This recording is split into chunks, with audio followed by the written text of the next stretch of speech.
Hey, welcome back to MobilityWOD. You are clearly seeing one of my favorite guests, the lovely, the powerful, the hair-organized Jill Miller. So, we've been working on a myofascial project today that we're going to come out here soon, next few months.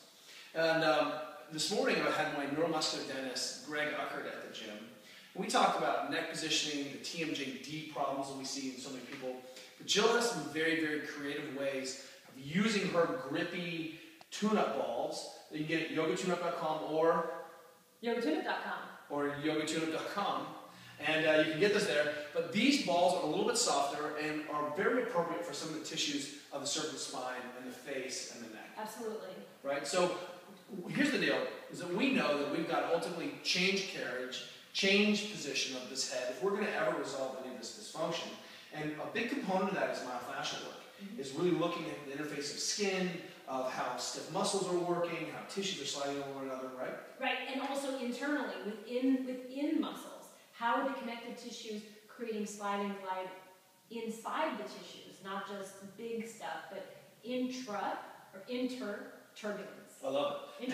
And what we see regularly is that tissues that are dysnormal, they aren't well hydrated, they're well perfused, and even that is a mechanism for dysfunction and pain. It's a large pain generator. Right, because if they're tacked down neurologically, your nerves aren't going to be able to easily create that reactivity. Excellent. Right, of contraction or of allowing stretch to occur. So Jill is a master of the soft tissue, and what's interesting, of course, is a side effect or side note here is to talk about the fact that Jill often comes from a community of overstretchers, people who have been stretched to the limit, stretched to pieces, capsules torn apart, and subsequently a lot of joint distraction, a lot of kind of muscular dynamic tissue work isn't necessarily appropriate. What is appropriate is going after the sliding surfaces in the myofascial interface, and it's not an accident that Jill has become an expert in this field. Yes. So, can you talk us through some of your these four favorites of some ways of dealing with this? I'm going to show you some neck and jaw stuff that I do for myself. If you're a teeth grinder, you grind your jaw at night. But people think that sleep is so relaxing, but actually that's when you have your most clamping down soft tissue dysfunction showing up in the TMJ, the temporomandibular joint. So I'm going to show you some stuff for the neck, clear that out, anterior neck, jaw, and even the temple for those of you that have tension headaches. And the key concept here is that notice that we're taking a system approach and we're working upstream and downstream of the jaw. We're going to work on some of the tissues that directly impact the jaw and then indirectly, because remember, a lot of the short neck flexor stuff in the front attaches on, it's that open circuit, attaches onto the hyoid and is the base of the jaw mechanics. So we're going to work upstream and we're going to work downstream. So if you've got a lot of tension in the back of the neck, this is a great way to create traction and to massage into the upper suboccipitals and the erectors. Now this ball, you guys, let me show you this real quick. This is called the Alpha Ball, and I adore this thing. It's large and squishy. It's still hard enough that I get into my traps and lats and bits like that, but it's also grippy, but soft enough that I can get it into the tissues around my neck without feeling like I'm on a crossbone. That's right. So it's totally pliable. So I'm placing it where the skull meets the neck, and the chin is down, and then the bottom of a nod.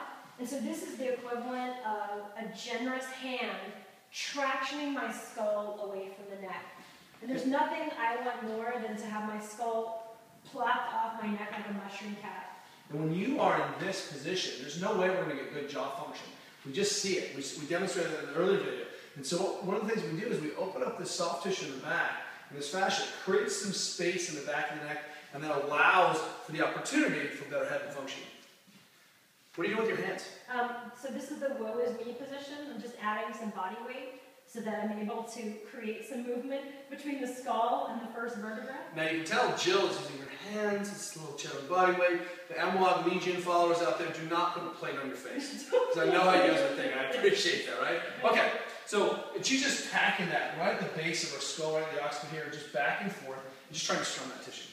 So, and then I can go towards the side and go towards the tendinous insertion of a famous neck muscle called the sternocleidomastoid. And that SCM, one of the splints that just yanks your head forward, attaches back here on the mastoid process, and this is that area where she's just right up in there. Now, one of the things we both agree on is that if we go after some of the soft tissue, we tend to work on some of the musculotendinous junctions, rather, where you need a lot of bang for the buck. Right where that muscle comes in, becomes tendon on the bone, we can get a quick release. instead of having to kind of spend my whole time working through the entire thing, which you should do, comma, this is an easy way to do it. Okay, so we've got the back of the neck and the SCM right there. It's a 2 for 1.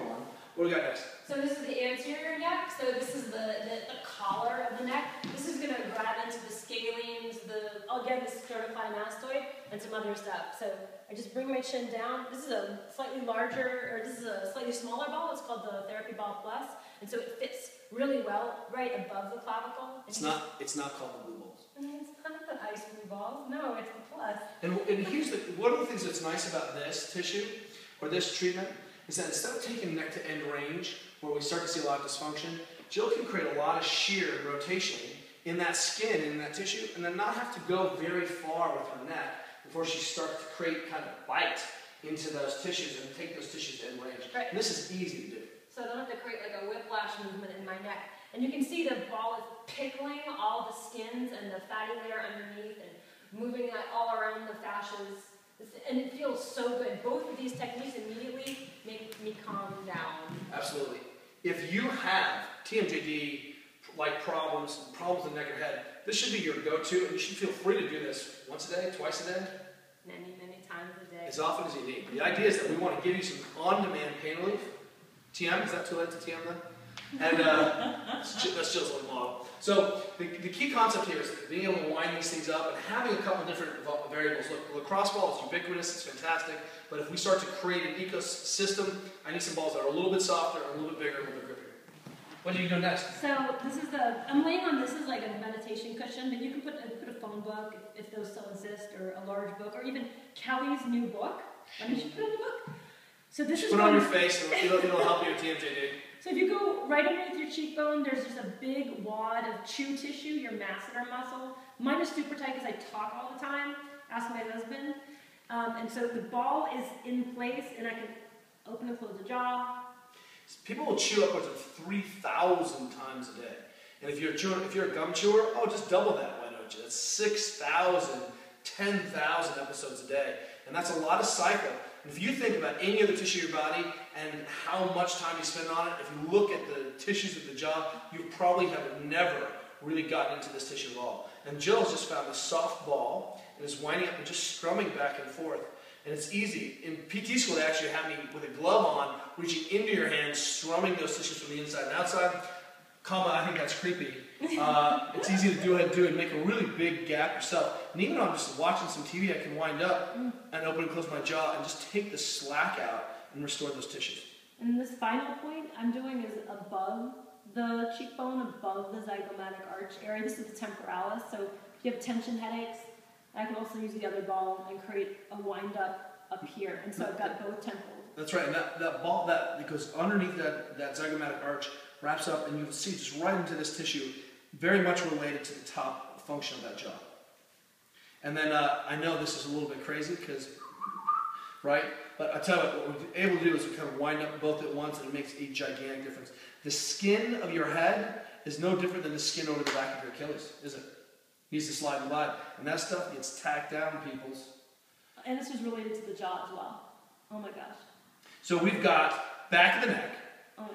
Cleaning up the scalenes, working on the sort of the tissue higher here above this bone, right up here, and then also working on the masseter itself. Anything else you would say? I feel good. There it is.